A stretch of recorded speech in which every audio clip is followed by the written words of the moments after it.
Hey there guys, in this video I'm going to be going through the Level 3 2024 Calculus Integration paper, but I'll just go through the excellence questions. So let's get right to it. Okay, so um, question 1E, we're asked to find the area of the shaded region enclosed by the two curves and x equals 1 and the y-axis. So we have that our upper curve is 3 sec squared x and the lower curve is 2 tan squared x. So we just have to find the integral from 0 to 1 and the difference of the two curves. So let's start by setting up our expression.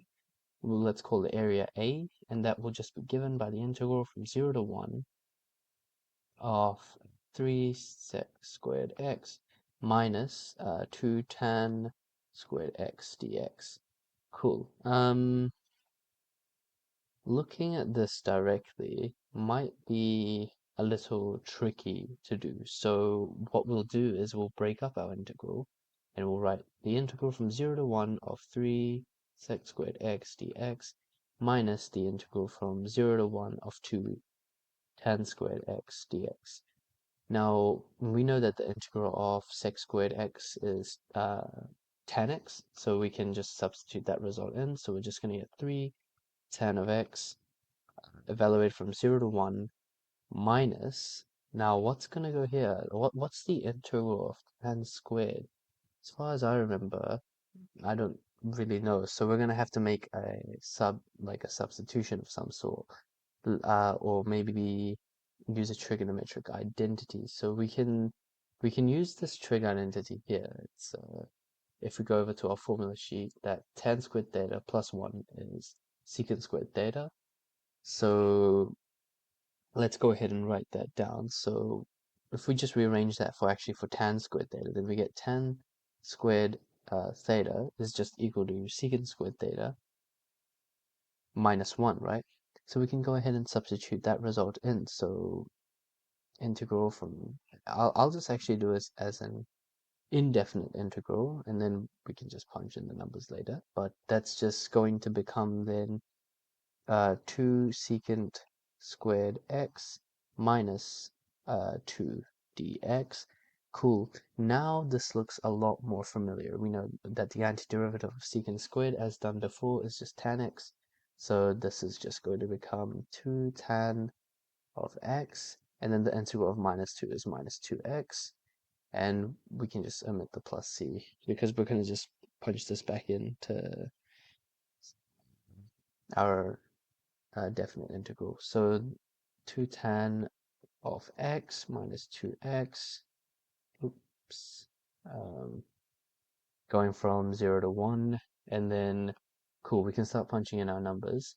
So that's just going to be 3 tan of 1 minus 3 tan, oh sorry, no, yeah, that's right, 3 tan of 0 minus 2 tan of 1 minus 2 bracket 1 minus, again, 2 tan of 0 minus 2 bracket 0.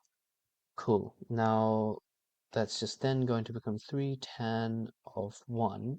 Tan of 0 is 0, and same thing will go here, so that all goes to 0, minus 2 tan of 1 plus 2. So this is just going to become tan of 1 plus 2, and that is, let's see, tan of 1 plus 2.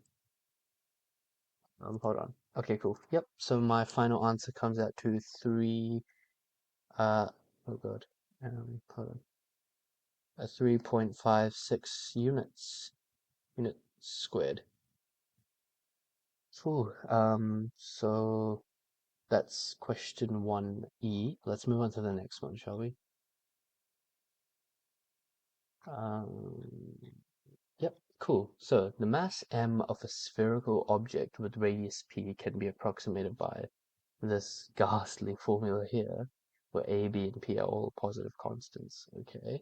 Using this formula, find an expression for the mass m of a spherical object, giving your answer in terms of a, b, p, and pi.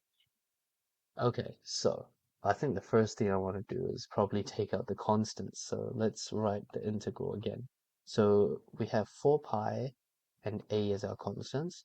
So let's just take that out. So 4 pi a times the integral from 0 to p of r squared on 1 plus br cubed dr. Okay.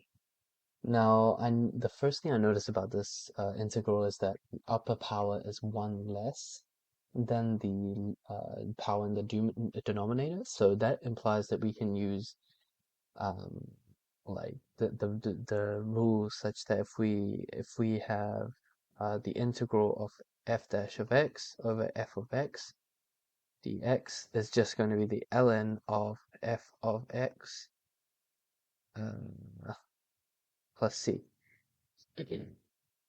So if we go ahead and actually differentiate the denominator, right?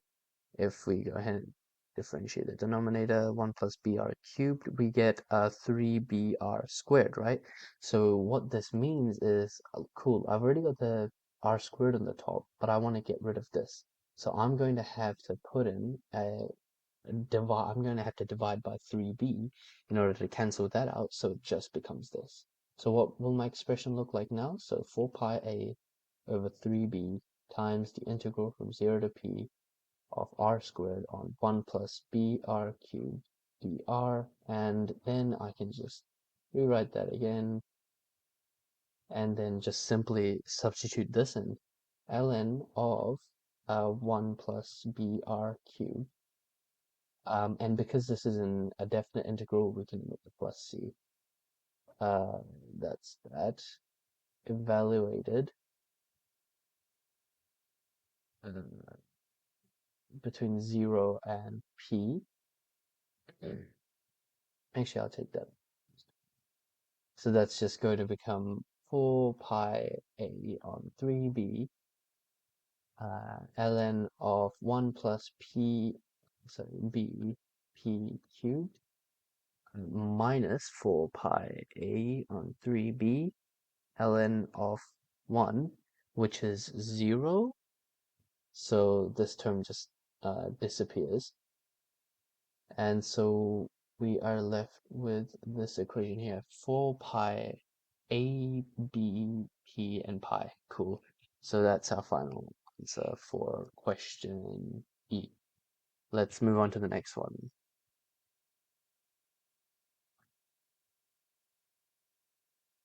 Ooh, okay.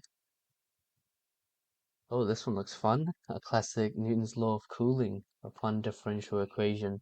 Let's do this one. So a teacher makes a cup of coffee at the start of interval, leaves. Okay. Mhm. Okay. After a further 1 hour. Okay. It's proportional to the difference between the temperature of the cup of coffee N and the temperature of the room. Write a differential equation that models this situation and then solve it to calculate the temperature. Okay, cool. All right. So for these kind of Newton law of cooling questions, we know that the standard form of the differential equation, right, is, oh, sorry, it's not dt, it should be dn. dn by dt, where dn is the change in the temperature of the cup of coffee with respect to time, is just going to be some constant k, right, times the difference between the temperature of the cup of coffee and the temperature of the room. So T minus T, sorry, not T, I keep using T for temperature. N minus T naught, where T naught is the environmental temperature, right? So I'll just make that T naught equals 18 degrees Celsius.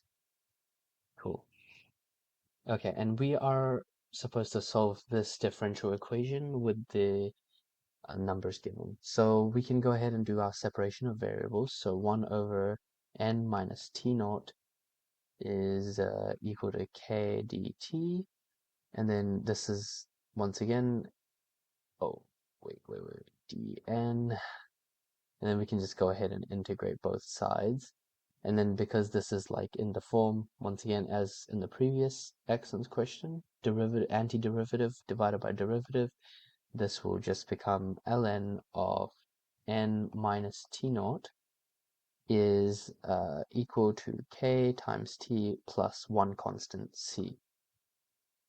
And then next thing we can do is we can just go ahead and do e to the both sides. This will cancel out. So n minus the environmental temperature is just going to be e to the power of k t plus c. But then we can also break this up, right? So this can just follow on that n minus t naught is just equal to e to the kt multiplied by e to the power of c, because we just add the powers for the same base. And what's happened here is that this is all one constant, right? E is just 2.71828, blah, blah, blah. And then C is just some constant, right? So we can just make a substitution, right? I'm just gonna, usually my preference is I just say let lambda equal e to the power of C.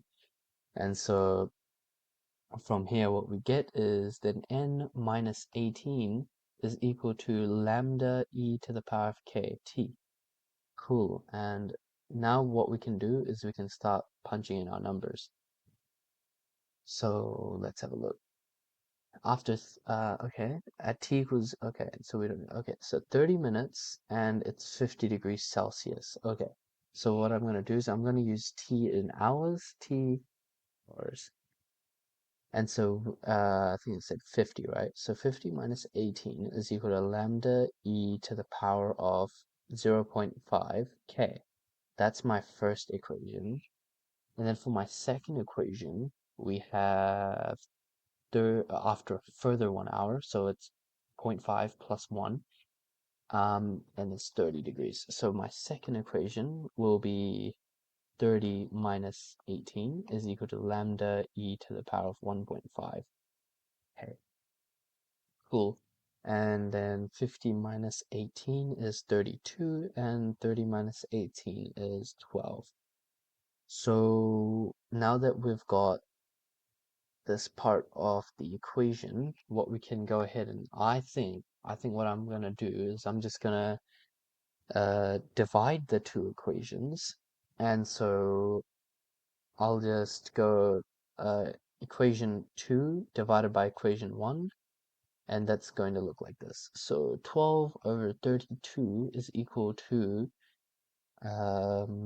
lambda e to the 1.5k divided by lambda e to the 0.5k. And so then 12 over 32 is 3 over 8. Okay, I think that's 3 over 8. And then we can just cancel out the lambdas, and then we can subtract the powers. So this is just gonna become e to the power of k. So we're going to e to the power of k is equal to 3 over 8. And then we can go ahead and ln both sides. And so we're just going to get k equals ln of 3 over 8, which is ln of 3 over 8 negative 0.98. Okay, that sounds right, because it should be an exponential decay. Like the temperature as a function of time should kind of like decrease until it like reaches environmental temperature. So that's a negative exponential decay. So that's our first good sign. Wait, it was negative 0.98, right? Yep, 0.981. Okay. So we've got our k value. Cool. Now we have to find lambda. So I can just pretty much plug it back into any equation. I'm going to plug it into 1. Sub 1 for lambda.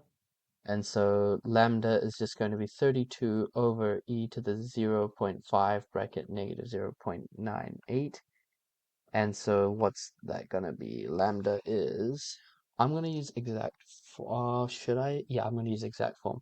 So 32 divided by bracket shift e to the power of bracket 0.5 times shift answer. And that gives me a lambda of 52.255. So, oh God, 52.255. Okay, cool. So we've got our lambda. And so now what we can do is we can just restart our equation over here, right? So we have n minus 18 is just going to be lambda, which 52.255 times e to the negative 0.98 t, and when t equals 0, this term will go to 1. So we get n minus 18 is equal to 52.255, and so n is just going to be equal to whatever result I got plus 18, which is 70.3. So 70.3 degrees Celsius. So that's the final, that was the very initial temperature of the cup of coffee. So yeah, that's all 3 excellence questions done, and I hope that helps. Thanks for